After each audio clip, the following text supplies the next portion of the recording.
You just have to kind of Evie again. Evie, why do you do this to me? That's because I saw how you said TV. Hi, how's it going? Welcome to this week's episode. If you haven't already, or if you're new, don't forget to subscribe so you never miss a notification of every single time we post. This week, we're talking with Sam, who shares his story about facing anxiety and depression as he went to various schools to finally reach his dream, reach his dream to finally get his diploma. And also at the end of the video, I'm having my friend Evelyn share her story on how she overcame anxiety herself. So without further ado, Sam, take it away. I always knew that I was going to college. For me, the challenge was, where do I go? And once I was there for a few years, it became, do I stay or do I transfer? When I started my college search, I was very interested in creative writing. A tutor of mine had told me about Pratt Institute's creative writing program, and I immediately fell in love. I submitted my application and portfolio, but unfortunately my work wasn't good enough to get me into the program. I was told, however, that I should submit my work for the school's critical and visual studies program, which also involved a lot of writing. What I didn't know or care about at the time was that this writing might be very different. When I started classes at Pratt, I also started getting severe anxiety and depression. During my third year at Pratt, I started getting panic attacks. That's when I knew that something had to change. In September 2010, I dropped out of Pratt and took a semester off. I started taking classes at Brooklyn College in spring 2011, and after looking at a few schools in New York City, I decided that that's where I wanted to get my degree from. I received my bachelor's degree in psychology from Brooklyn College in May 2013.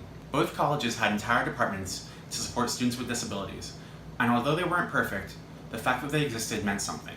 Ultimately, I feel like my struggles with mental health were more of a challenge than having a disability.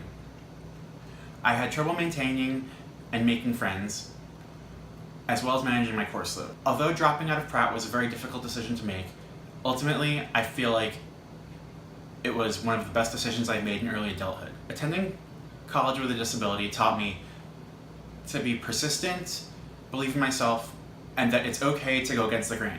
It doesn't mean that the wrong are not worth pursuing.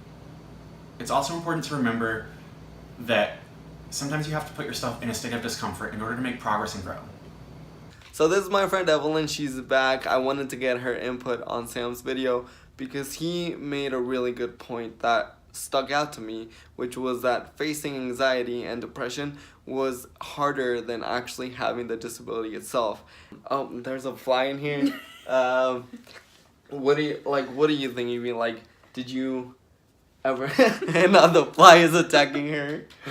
So did you have like any other any experiences yourself, or like have you ever, and like if so, what do you think has helped you overcome that anxiety? So I feel anxiety comes from many different reasons. It can come emotional, it can come physical, it can come mentally. For me, it was more of an emotional than a mental, you could say, because emotionally I was not emotionally stable, to be honest. That's why I kept getting my episodes, and so that made me self-conscious, which caused anxiety. So that was my problem, because I always thought that nobody would want to be around me because they thought like they would get epilepsy too. And it's because back in those days you didn't know what epilepsy was. Practically nobody had it, and imagine a 6th grader getting it and all your classmates be like, right, you know, like what is that, you know, like contagious kind of yeah stuff. So you know, it's kind of like, if they think about it, kind of like cooties, you know, like when you're little, you're, you know, and now imagine you see this, so then you're like, oh, is this like contagious, is this something, you know?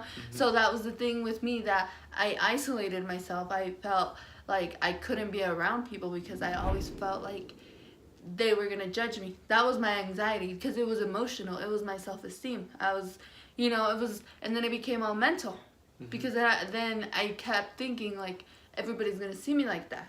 You know, and that was the hard part, because I was like, how am I supposed to keep going, succeeding in life, if I myself don't feel comfortable? As a person with a disability, you can sometimes feel like it's like too big to overcome. Because, oh, and I forgot to say, like, she has epilepsy. She's done a video before. We forgot to say that before we start talking. My video's awesome. But yeah, you should totally watch her video.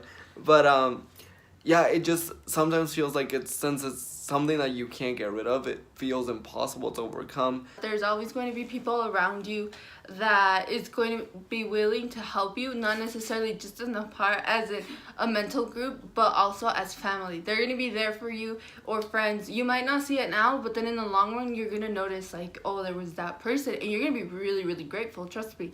And you're going to always be like, oh, thank you so much, because if it wouldn't have been for you, then I wouldn't probably be in this type of situation, in this better type of place, you know?